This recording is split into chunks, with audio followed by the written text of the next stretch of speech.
नमस्कार मित्रों, मेरा नाम है मृणाल पटेल और आज आगे बढ़ने से पहले मैं कुछ कहना चाहूँगा यूपीएससी मेंस 2020 के बारे में। कोरोना क्राइसिस के चलते पिछले साल 2020 की परीक्षा की साइकिल थोड़ी देरी से चल रही है, इसलिए पिछले साल की मेंस परीक्षा ये जनवरी 2021 में अभी चल रही है, जिसमें ये निबंध, जनरल स्टडीज़ पेपर 1, 2, 3, 4 ये हो रहा है। और आप पाएंगे कि बहुत सारे वेबसाइट्स पर उसके पुराने papers, analysis, strategy, model answer ये सब अचानक से बहाव शुरू हो जाता है। तो यहाँ पर नई तैयारी जिन्होंने अभी अभी शुरू की है उन्होंने क्या ध्यान रखना है। आप पाएंगे अजय देवगन, अक्षय कुमार, सलमान खान ये लोग फिल्म में एक्टिंग भी करते हैं और खुद उसको प्रोड्यूस और फाइनेंस भी करते हैं ताकि उनको डबल पैसा कमाने को मिले। लेकिन वो ऐसा कर सकते हैं क्योंकि उनके पास बैंक बैलेंस है 100 करोड़ की मूवी बनाने के लिए, उनके पास एक्सपीरियंस है कि कैसे कम खर्चे में मूवी बनाई जाए। अब उसको देख के अगर टाइगर श्रॉफ ऐसा सोचे कि मैंने ये जो 5-10 मूवी करके पैसा थोड़ा बहुत कमाया है वो सारे का सारा ही मैं लगा दूं और बैंक से कर्जा लेके मैं एक मूवी बनाता हूं और 100 करोड़ की मूवी और 200 करोड़ कमा लूँगा, that is not the right business strategy. अभी उसने सबसे पहले बैंक बैलेंस और एक्यूमुलेट करना चाहिए, फिर 10-15 साल बाद ये ऐसे काम करे। यही सेम चीज़ लागू होती है यूपीएससी प्रिपरेशन में। कुछ नए नए विद्यार्थी हड़प्पा संस्कृति का उनका चैप्टर अभी पहला ख़त्म नहीं हुआ और क्योंकि यूपीएससी मेंस में इस बार ऐसा पूछा कि वो पाला युग में बुद्धिज़्म की क्या हालत थी या मध्यकाल में पर्शियन साहित्य पढ़ के हमको क्या क्या जानने को मिलता है, तो ये अपना हड़प्पा का पहला चैप्टर गया बाढ़ में और मैं सीधा 10वां 15वां चैप्टर पढ़ना शुरू करता हूँ। इस टाइप की जो स्टडी प्रायोरिटी अचानक से बदल जाती है उन सब से आप बचिए। जो आपके पास अभी आपने जो पहले से टाइम टेबल बना के रखा हो कि मैं ये सब्जेक्ट कंप्लीट करने वाला हूँ उसे करिए, नहीं कि बस सब ई लर्निंग वाले अभी ढोलक पीट रहे हैं मेंस का एनालिसिस, तो बस आप उसमें बहुत ज़्यादा दिमाग खर्च करें। क्योंकि उन प्रश्नों को भी समझने के लिए, अप्रिशिएट करने के लिए आपके पास पहले बेसिक अंडरस्टैंडिंग होनी चाहिए। That is one thing. Second is about difficulty level. अंग्रेजी में एक कहावत है, one swallow does not make a summer, यानी सिर्फ कोई एक अच्छी बात हुई तो ऐसा नहीं कि सभी बातें अच्छी ही हो रही है, या कि एक कुछ बुरा हुआ तो पूरा ही बुरा है, ऐसा भी नहीं। सिमिलरली ये UPSC mains general studies paper 1 उसमें एक पूछा गया सरकम पैसिफिक जोन्स। हाँ, तो उसका एनसीईआरटी में कुछ जिक्र है और वहाँ पर वो सब रिंग ऑफ फायर और ज्वालामुखी पढ़ते हैं वगैरह। तो वो एक को देख के कुछ लोग ऐसा डिंडोरा पीटना शुरू करते हैं कि पूरे का पूरा पेपर सिर्फ आप एनसीईआरटी पढ़ के जाओ और सॉल्व कर सकते हो और कुछ देखने की ज़रूरत नहीं। भाई even in that circum Pacific zone आपको सिर्फ एक लाइन पता है कि पैसिफिक रिंग ऑफ फायर है, उधर 150 वर्ड्स में पूछा है कि जियोफिजिकल कैरेक्टरिस्टिक क्या है, तो और भी बहुत कुछ लिखना पड़ता है। उसी तरह निबंध में जो पूछे गए कुछ सोसाइटी और इनइक्वालिटी के बारे में, या मेंस पेपर 1 में वो सोशल साइंस में वो महिला सशक्तिकरण के बारे में, तो ये बात सही है। एनसीईआरटी क्लास 11-12 की आपने पॉलिटिकल साइंस, सोशियोलॉजी ये सब किताबें पढ़ी हो तो उसमें कंटेंट मिलता है, लेकिन वो निबंध में क्या है कि 1000 to 1200 वर्ड्स आपने लिखने। तो सिर्फ एनसीईआरटी के उतने से काम नहीं बनता, उसमें आपने और बहुत सारी चीज़ें डालनी होती है, जैसे कौन कौन से सरकारी कानून हैं, सरकारी नीतियाँ, योजनाएँ, इंटरनेशनल रिपोर्ट, अलग अलग न्यूज़पेपर कॉलम से आपने जो ज्ञान बटोरा हो। उसी तरह पेपर 3 में पूछा गया कि कोरोना वायरस के चलते ये राज्यों को जीएसटी कॉम्पेंसेशन सेल्स जो मिलना चाहिए था उसमें क्या दिक्कतें आ रही। तो कुछ लोग के यहाँ तो वो तो हमको पता है, वो एक चीज़ पता है उसका मतलब ये नहीं कि पूरा पेपर ईजी हो जाता है। यानी इस टाइप की जो ढिंढोराबाजी अभी चल रही है कि बहुत ही पप्पू पेपर था और आसान पेपर था, एग्ज़ाम ख़त्म होने के बाद आपको लग सकता है, लेकिन जो रियल एग्ज़ाम में बैठता है उसको नहीं लगता, क्योंकि उसने 4 पेपर 2 ही दिन में लिखने होते हैं। 3-3 और 6 घंटे का पर डे आपने राइटिंग करना होता है। आदमी वो ठीक से सो भी नहीं पाता रात को रिवीजन के चक्कर में। तो रियल एग्ज़ाम देने के लिए जो स्टूडेंट जा रहा है, आसान भी पूछा हो वो लिखने में दिक्कतें बहुत आती है, बिकॉज स्ट्रेस है, फटीग है, टाइम लिमिट है। तो ये over simplification of the paper, उन सब चीज़ों से आप बचें।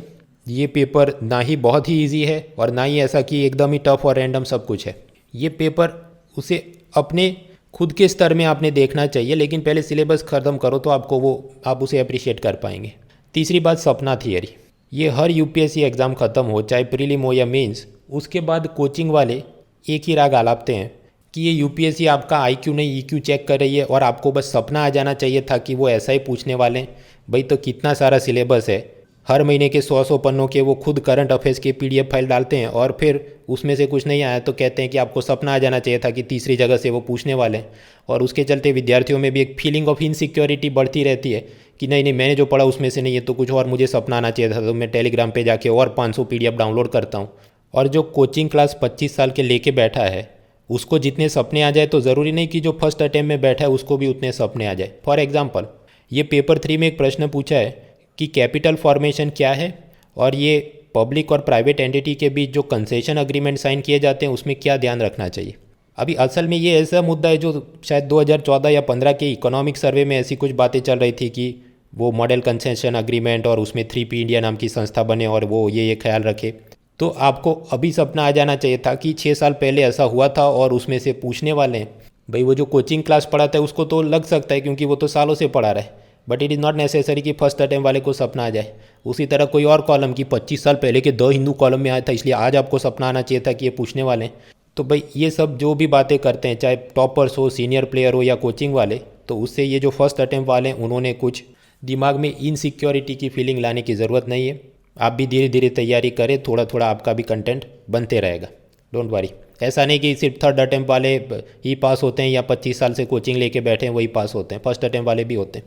Third is about randomness versus predictability. वो भी ऐसा ही है सपना थियरी जैसा कि क्योंकि हर साल यूपीएससी ऐसा पूछता था तो इस साल भी उसने ऐसा ही करना चाहिए था, या फिर कि उससे अलग किया है, उसकी भी सब कमेंट्री जो चलती रहे कि पहले कई वर्षों में बार बार यूपीएससी ने हिमालय में लैंडस्लाइड होती है भूस्खलन, तो उसका पेपर 1 पेपर 3 में पूछते रहे। तो इस बार मतलब उससे आगे बढ़ के ग्लेशियर का पूछा है और वो पानी की किल्लत के बारे में पूछते हैं तो रिवर इंटरलिंकिंग और दूसरा फला डिमका पूछा है।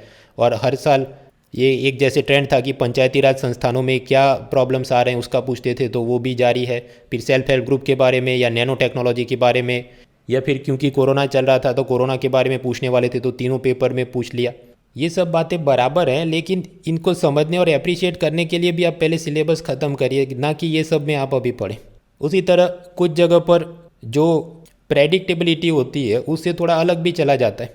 जैसे सिलेबस के हिसाब से ई गवर्नेंस के बारे में मेंस पेपर 2 में पूछना चाहिए, लेकिन इन्होंने मेंस पेपर 1 में ही पूछ लिया कि डिजिटल एजुकेशन में क्या नए सुधार किए गए और उससे ई लर्निंग को क्या मदद मिली। या फिर कि एक ऐसा माहौल रहता था कि ड्राफ्ट स्टेज में जो पॉलिसी बनी हो या कुछ कानून बना हो उसके बारे में यूपीएससी ज़्यादा पूछती नहीं थी, लेकिन इस बार ऐसा भी पूछ लिया कि वो ड्राफ्ट एनवायरनमेंट इम्पैक्ट असेसमेंट के नियम वो वर्तमान नियमों से अलग कैसे। हाँ तो ठीक है, उसी हिसाब से आपने क्या करना चाहिए, स्ट्रेटेजी थोड़ी बदलनी भी होगी कि कोई ड्राफ्ट स्टेज में भी बहुत बड़ी लाइमलाइट में चल रहा हो मुद्दा तो उसके 5 आप पॉइंट्स तैयार करके जाएं और उस हिसाब से जवाब का कुछ अरेंजमेंट करें। खैर, तो ये 2020 का पेपर, उसके सब मॉडल आंसर, उसमें लोग क्या गलतियां करेंगे, कॉमन मिस्टेक, और उस हिसाब से ये जो इस बार पेपर हुआ तो हमने हमारे सब्जेक्ट स्पेसिफिक स्ट्रेटेजी में और क्या सुधार करने चाहिए। 2019 में भी जब पेपर हुए थे तो मैंने उसके ऐसे फ्री लेक्चर्स बनाए थे, आप अनअकैडमी में मेरी प्रोफाइल में उनको देख सकते हैं। और अभी ये 2020 का जो पेपर अभी 2021 में हो रहा है तो इसका भी मैं ऐसे बनाने वाला हूँ, so stay tune for that. लेकिन वो धीरे धीरे, कल सुबह हमारी नेक्स्ट मेंस एग्ज़ाम नहीं है, हमारी नेक्स्ट मेन एग्ज़ाम सितंबर में है, तो हम लोग धीरे धीरे जैसे जैसे मेरा टाइम फ्री होता जाए I will continue doing that. खैर, हम आज का मेन मुद्दा अब शुरू करते हैं कि 11 जनवरी सोमवार के इंडियन एक्सप्रेस में मुझे एग्ज़ाम के लिए काम की चीज़ें क्या लगी। पेज 1, एथिक्स पेपर 4 के लिए एक समाचार। भारतीय खिलाड़ी ऑस्ट्रेलिया के सिडनी में क्रिकेट मैच खेल रहे थे, लेकिन उनके खिलाफ वो ऑस्ट्रेलिया के कुछ गोरे लोग वंशीय टिप्पणियाँ, रेशियल अब्यूज़, ऐसी कुछ गाली गलौच और शोरगुल कर रहे थे। तो 10 मिनट तक भारतीय क्रिकेट टीम ने खेलना ही बंद कर दिया कि जब तक पुलिस उन सब बदमाशों को स्टेडियम से नहीं हटाती हम लोग नहीं खेलेंगे। एक तरफ कुछ लोग ये कह सकते हैं कि नहीं, एक प्रोफेशनल खिलाड़ी का कर्तव्य है कि उसने गेम चालू ही रखना चाहिए क्योंकि वो प्रेक्षकों का उसने मनोरंजन करना है। 2 लोग कुछ गलत भी बोले तो उसने ध्यान नहीं देना चाहिए। We should ignore this type of trolls and abusers. और सामने कुछ लोग ये भी मानते हैं कि we must take a stand, चाहे ऑफिस में महिला का यौन उत्पीड़न, सेक्सुअल हैरेसमेंट हो रहा हो, या कोई SC ST को ख़राब चीज़ें बोल रहा हो, या स्कूल में कोई आपको बुलिंग कर रहा हो, या ऑनलाइन आपका ट्रोलिंग हो रहा हो, या कि आपके धर्म के खिलाफ कुछ बोला जा रहा हो, इनटॉलरेंस की भावना हो, तो हमने क्या करना चाहिए, हमने उसके खिलाफ आवाज़ उठानी चाहिए, हमने खड़ा होना चाहिए। वरना तो वो जो भी बदमाश बुलिंग और ट्रोलिंग कर रहे हैं उनके हौसले और बुलंद हो जाएंगे और वो वही चीज़ जारी रखेंगे और डबल जोर से जारी रखेंगे। तो एथिक्स के लिए पेपर 4 के लिए ये सोचने और लिखने के मुद्दे। फिर थोड़े दिन पहले याद करो, भारत की एक कंपनी ने साउथ अमेरिका में लिथियम माइंस एक्वायर की ताकि उसकी मदद से हम ये इलेक्ट्रिक व्हीकल, लैपटॉप, मोबाइल वगैरह में जो लिथियम आयन बैटरी चाहिए उसका निर्माण कर सके। अब आज पता चला कि कर्नाटक के मंड्या डिस्ट्रिक्ट में भी लिथियम के डिपॉजिट्स पाए गए हैं। तो जियोग्राफी रिसोर्स के बारे में हमारे पास समाचार। पर्सन सी न्यूज़ में वेद मेहता जो एक इंडियन अमेरिकन नॉवेलिस्ट थे, मशहूर थे अपने 12 वॉल्यूम ऑटोबायोग्राफी, आत्मकथा लिखी थी 12 अंकों में, और उनका देहांत हुआ है नॉन IAS एग्ज़ाम के लिए।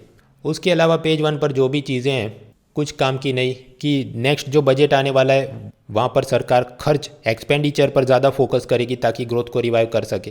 भाई वो बजट आने दो, उसमें आंकड़े देखेंगे, फिर हम उसको तैयार करेंगे। केरला के अंदर हालांकि कोरोना के केस बढ़ रहे हैं लेकिन बहुत ज़्यादा लोग नहीं मरे हैं। केरला मॉडल महान है। भाई कोरोना के बारे में जितना पूछना था UPSC ने मेंस पेपर 1, 2, 3 में इस बार ही भर के पूछ लिया है। तो अगले साल के लिए हमने कोरोना में कितना तैयार करना है ये भी एक सोचने का विषय है। और उसमें भी ठीक है, केरला में ये अच्छा हुआ तो वो 1-2 लाइन की चीज़ है। इधर तो 2-2 पेज भर के इन्होंने जो दिया है, इतना सब दिमाग खर्च करने का फ़ायदा नहीं, आगे बढ़ो। कश्मीर में कोई वहीद पारा नाम के PDP लीडर को पहले अरेस्ट किया, फिर छोड़ा, फिर वापस दूसरे केस में अरेस्ट किया। ये सब ball by ball negative things not important. Page 2 पे चले, अनुसंधान में कुछ काम का नहीं।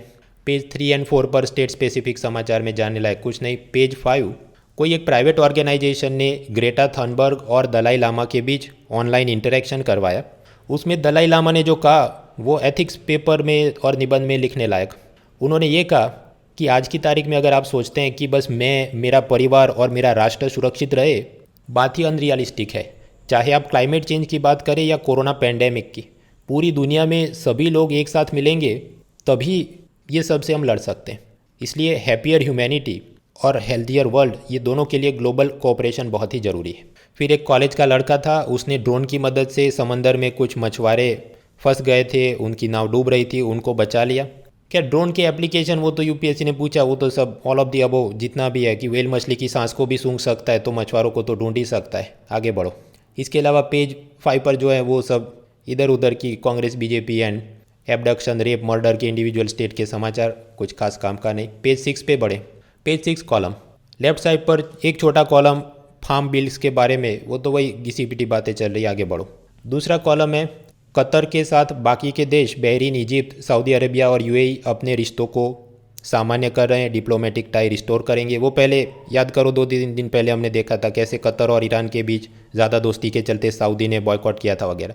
तो वही सारी चीज़ें वापस रिपीट हो रही हैं कि इस सब में भारत के क्या इंटरेस्ट हो सकते हैं। तो भारत के बहुत सारे माइग्रेंट वहाँ पर हैं, तो ये गल्फ़ रीजन में सुरक्षितता और सद्भावना रहे वो ज़रूरी है, वरना हमने हमारी माइग्रेंट्स को उधर से बचाने के लिए नेवी को भेजना पड़ता है और उधर से बिलियंस ऑफ डॉलर्स का रेमिटेंस भारत में आता है और भारत से वहाँ पर हम बहुत सारा चाय और मसाले एक्सपोर्ट करते हैं। हमारी एनर्जी सिक्योरिटी के लिए भी वहाँ पर शांति और खुशहाली ज़रूरी है वगैरह। तो ये तो ऐसी चीज़ें हम खुद से भी लिख सकते हैं, इसमें नया कुछ जानने लायक नहीं। पेज 6 पे बड़े कॉलम में इंडियाज़ न्यू डील, वो कोरोना के बाद रिकवरी कैसी करनी चाहिए और वो अमेरिका में जैसे रूजवेल्ट वगैरह ने किया था, लेकिन इसमें ऐसा कुछ नहीं जो हम पहले से नहीं जानते। फिर दूसरी कॉलम है सवर्ण गेज, कि फिल्मों में दलितों को दिखाया जाए तो बहुत ही स्टीरियोटाइप रूप में दिखाया जाता है वगैरह, लेकिन एग्ज़ाम पॉइंट ऑफ व्यू से कोई जोरदार मुद्दे बनते नहीं। आगे बढ़ो। पेज 7 पर एक कॉलम अमेरिकाज ब्रोकन डेमोक्रेसी, वो डोनाल्ड ट्रंप ने जो संसद में अपने समर्थकों द्वारा धमाल करवाई थी, लेकिन यहाँ पर जितना उसमें सब लिखा है इतनी माइक्रोस्कोपिक प्रिपरेशन हमको अमेरिकन पॉलिटिक्स के बारे में करने नहीं। आगे बढ़ो।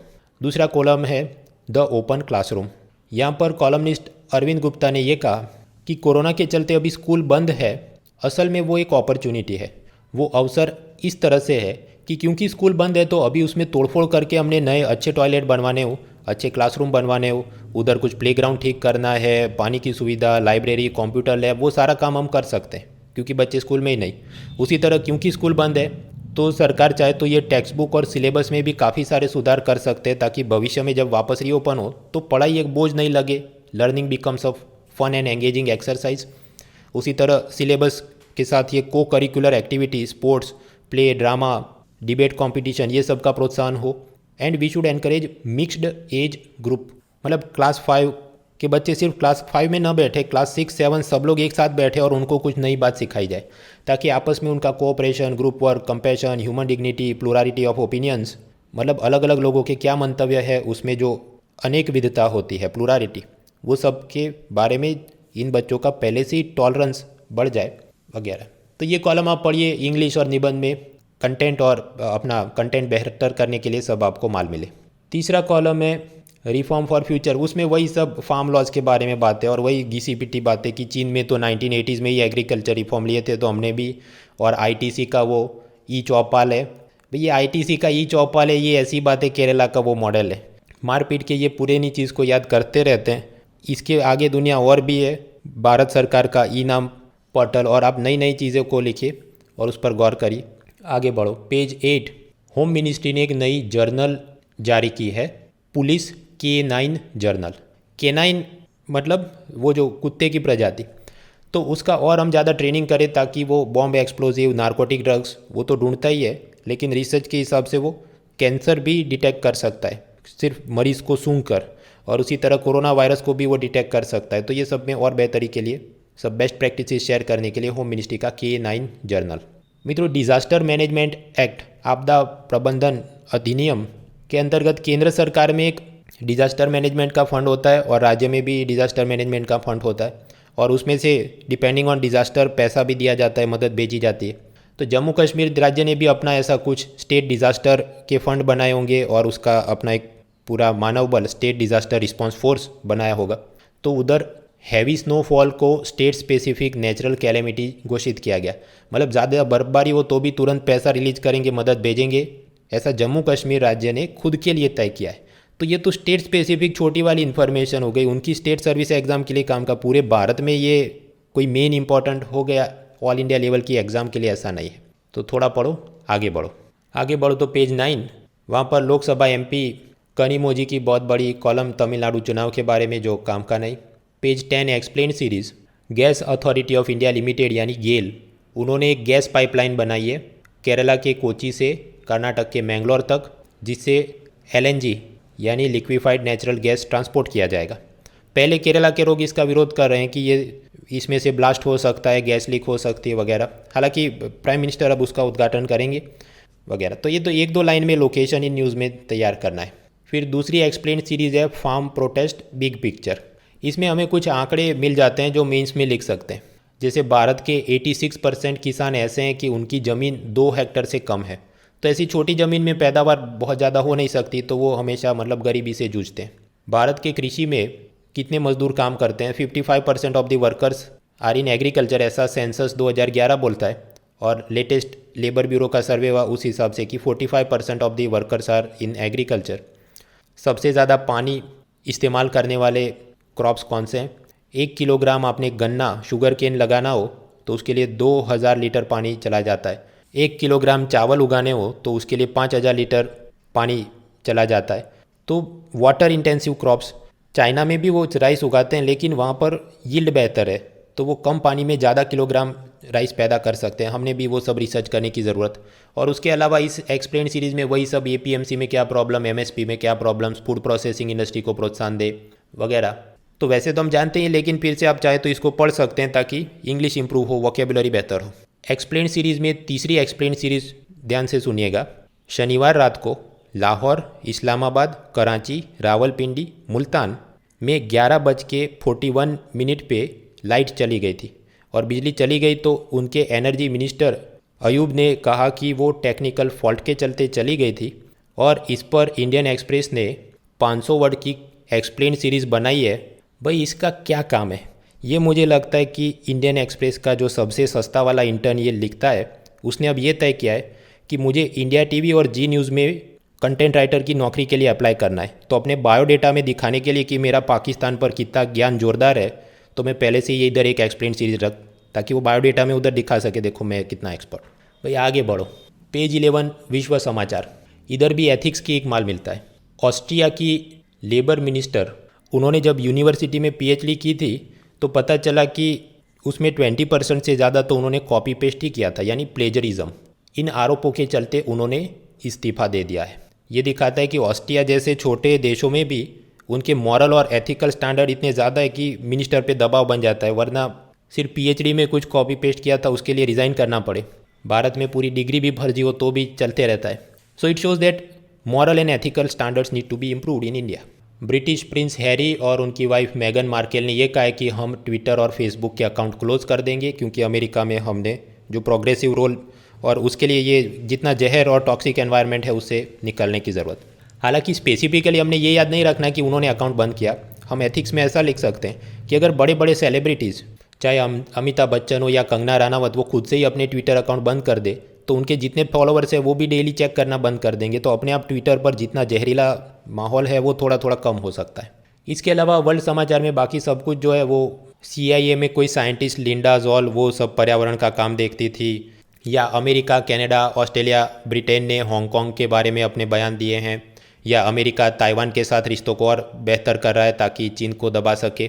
Ball by ball commentary not important. जहाँ तक हांगकांग का मसला है, एक बार में हमें पता होना चाहिए मुद्दा क्या है। उसी तरह ताइवान, अमेरिका, ये सब ऐसे एंगल है, दो लाइन में ख़त्म करो कि उससे भारत के हितों को क्या असर हो रहा है और चाइना के साथ हम उसे कैसे देख सकते हैं। आगे बढ़ो, पेज 12। अगर आपने शेयर्स खरीदे हैं तो एक ज़माने में वो पेपर डॉक्यूमेंट के रूप में आपको देते थे, लेकिन उसमें वो कागज़ जल जाए, चोरी हो जाए, धांधली हो जाए, कोई जाली दस्तखत कर दे, उन सब से बचने के लिए सेबी लेकर आई डीमैट सिस्टम। डीमैट मतलब शेयर्स को डीमटेरियलाइज करना, जो कागज़ में है उसको ऑनलाइन तरीके से स्टोर करना। तो फिर अब सब ग्राहकों ने अपने डीमैट अकाउंट खोलने होते हैं और वहाँ डिजिटली आपके शेयर्स को स्टोर और ट्रेड किया जाता है। उसी तरह इलेक्ट्रॉनिक इंश्योरेंस अकाउंट यानी EIA, ये ऐसी ऑनलाइन रिपोजिटरी है कि मान लीजिए आपने LIC से लाइफ इंश्योरेंस पॉलिसी खरीदी और ये ICICI लोम्बार्ड या कहीं से आपने कुछ दूसरी पॉलिसी ली है, तो ऐसी सभी प्रकार की life insurance policy, car insurance policy, medical insurance, वो सब के आप सिर्फ अकाउंट नंबर लिखो और आपके ये EIA इलेक्ट्रॉनिक इंश्योरेंस अकाउंट में सारा कुछ एक बार में डिस्प्ले हो जाएगा और वो इस हिसाब से आपकी कौन सी पॉलिसी कब समाप्त हो रही है, कब रिन्यू करना है, वो सब आपके ध्यान में रहे। तो कागज़ के सारे खर्चे, प्रिंटिंग, पर्यावरण, वो सब के मामले आप समझ सकते हैं। NSDL नाम की एक कंपनी जो डीमैट अकाउंट का काम देखती है, जहाँ पर हम शेयर्स डिजिटली स्टोर करते हैं, तो उनका भी ऐसा EIA insurance policy electronically store करने का भी प्लेटफॉर्म है। तो ये एक दो लाइन का मसला, इसमें तो पूरा कि कैसे क्या फ़ायदे हैं और डिटेल में इतना भी काम का नहीं। मित्रों, व्हीकल में प्रदूषण को कम करने के लिए सरकार ने अलग अलग नियम बनाए हैं। एक है कॉरपोरेट एवरेज फ्यूल एफिशिएंसी यानी काफे नॉर्म्स, और दूसरा है भारत स्टेज एमिशन नॉर्म्स। तो उसमें भी उसके हायर एडवांस लेवल जैसे काफे 2 या भारत स्टेज 6 का भी स्टेज 2 नॉर्म्स, वो करीब 2022-23 से सब इम्प्लीमेंट होने वाला था, लेकिन कार उद्योग ने सरकार को विनती की है कि इसको आप और डिले कीजिए, क्योंकि वैसे भी कोरोना में धंधा ठप है। आप ये बोलते हैं अगले 2 सालों में और बेहतर, मतलब कम पॉल्यूशन करे, ऐसे इंजन का रिसर्च डेवलपमेंट करके फिट करो, तो गाड़ियाँ और महंगी हो जाएगी, कोई खरीदेगा नहीं। So help us. हालांकि ये भी ball by ball commentary not important, एक दो लाइन में पता होना चाहिए कि ये भी उनकी एक चुनौती है। यस बैंक में कांड हुआ था और उसके प्रमोटर राणा कपूर ने यस बैंक के मैनेजर्स को कहा था कि आप वो फला कंपनी का लोन रिकवर मत करना वगैरह। असल में कांड कैसे हुआ था, उस टाइप की चीज़ें हमने, modus operandi not important. Corona के दौरान लोगों ने बैंकों से फिजिकल करेंसी निकाल ली और अपने हाथ में रखी, क्योंकि लोगों को डर था कि बैंक ब्रांच बंद होगी या बार बार बैंक ब्रांच में जाएंगे हमको कोरोना हो जाएगा। तो घर में ही जो पास में से सब्जी तरकारी वाले आते हैं उससे दूध और सब्जी लेने के लिए हाथ में पैसा कैश में ज़्यादा रखते हैं, बैंकों में उसको बैंक में रखे और फिर वो UPI भीम वगैरह करे, चले नहीं चले इंटरनेट। सो ऑब्वियसली ये तो कॉमन सेंस की बात है कि जब भी पेंडेमिक या कोई भी ऐसी अनिश्चितता की परिस्थिति होगी, लोग फिजिकल कैश हाथ में ज़्यादा रखेंगे। सो करेंसी इन सर्कुलेशन पहले जितना था उससे 13% ज़्यादा बढ़ गया था, ऐसा एक रिपोर्ट। ये भी काम का नहीं, पूरे साल में ये मनी सप्लाई और उसमें अलग अलग मेजर्स होते हैं जैसे M0, M1, M2, M3, M4, cash in circulation वगैरह, उसका सारा डेटा मित्रों इकोनॉमिक सर्वे का एक चैप्टर में वो पूरे साल का देता है, उधर से हम एक बार में तैयार करेंगे। Ball by ball commentary not important. उसी तरह बाकी सब चीज़ें कोऑपरेटिव बैंकों ने स्पर्धा करनी चाहिए और गोल्ड एक्सचेंज ट्रेडेड फंड वगैरह, ये सब चीज़ें क्या है वो एक बार में पता होनी चाहिए। आगे बढ़ो। क्रिकेट में मैच फिक्सिंग होता है, ये तो हम जानते थे। बैडमिंटन में भी मैच फिक्सिंग होता है, ऐसे सब आरोप की बड़ी सी स्पोर्ट्स में कॉलम। तो ऐसा पेज 13 और 14 स्पोर्ट्स के समाचार, उसमें कुछ काम का नहीं। तो ये था सोमवार का न्यूज़पेपर।